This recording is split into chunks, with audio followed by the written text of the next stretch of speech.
My friend is like, well, actually, no, it's actually by this other guy called Bob Dylan.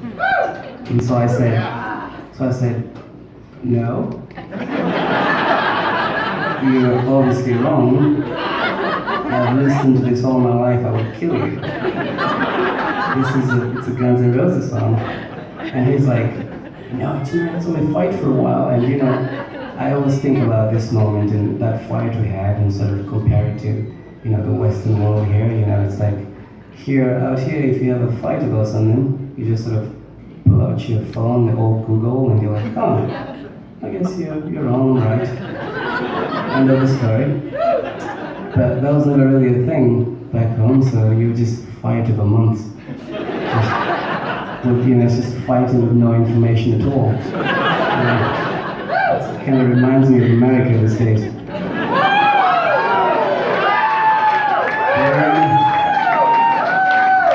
And then eventually, at some point, after a couple months, someone's going to get the chance to go to the internet cafe. And well, I guess I was wrong. I'm sorry I punched you that one time. So me and this friend of mine, we ended up making a bet. I was like, well, I'll bet you if it's not a Guns N' Roses song, I'll give you 100 Kenya shillings, which is not that much money, but it was a lot of money to me at the time.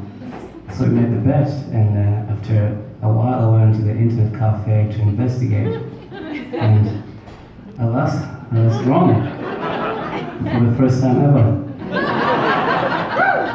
So I went to the internet cafe, and I'm sitting there wearing a uniform, and I listen to this song, and YouTube just takes me on this journey of like Bob Dylan records, and it's like, oh, you like this? You should try this Neil Young record too.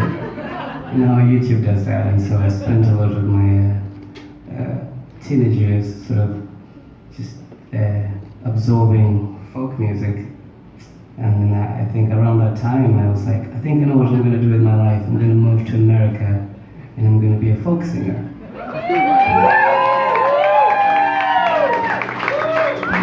So about 6 years ago, I ended up making that journey to the whole USA. And when I was moving to the USA, I went to the interwebs, because USA is a big place, and I was like, where to move? And then I heard the interwebs told me that this guy Bob Dylan was from Minnesota. So I thought, well, that's as good a place as any. So I went and packed my bags, and I went to move to Minnesota in February. And when I was leaving, they told me, yeah, Minnesota is a little cold. They're like, well, you should probably carry a jacket.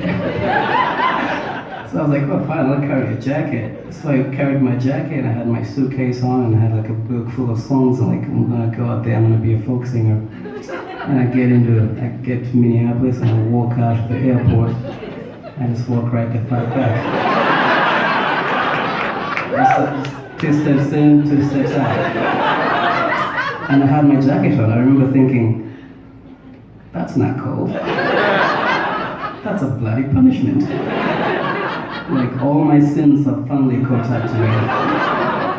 Because it's this like invisible flame that's burning you, but you can't see it. And it's fucking hell. I was like, this is what the good book warned me about.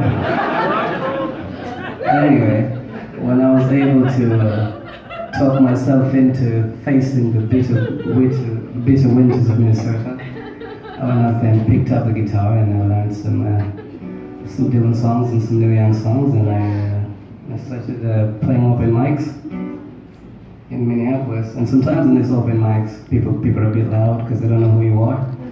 So I started writing these very loud, charming folk songs so I could be heard in these settings. And this is one of the songs I wrote around that time for that purpose. It's another song on the record. It's called Mastro Corner.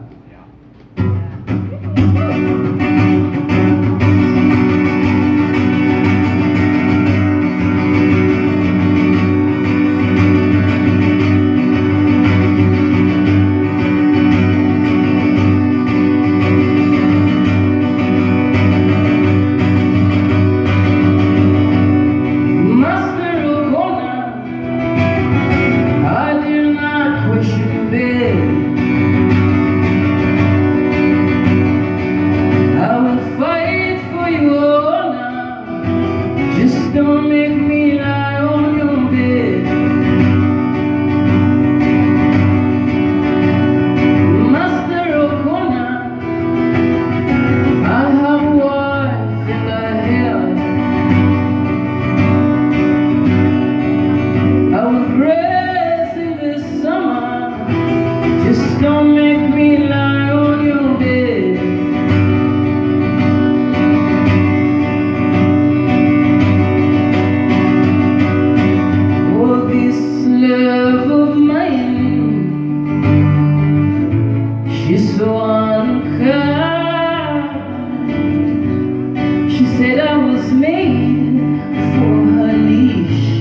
said I was made for her knees.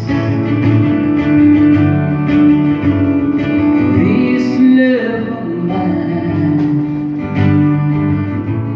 she's so unkind. She said I was made for her knees. This love of mine, she's so unkind.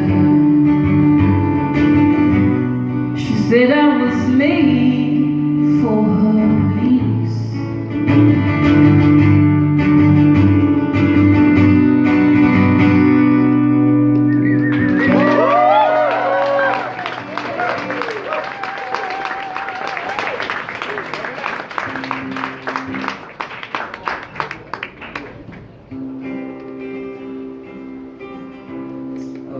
I wrote a letter the other day to Oxford because I want them to come up with a new word to help people who have not experienced winter.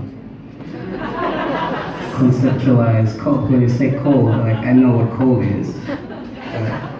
Whatever the heck happens over there is not cold. I feel it's very misleading of English in general. Here's another song I wrote in the bitter winters of Minnesota.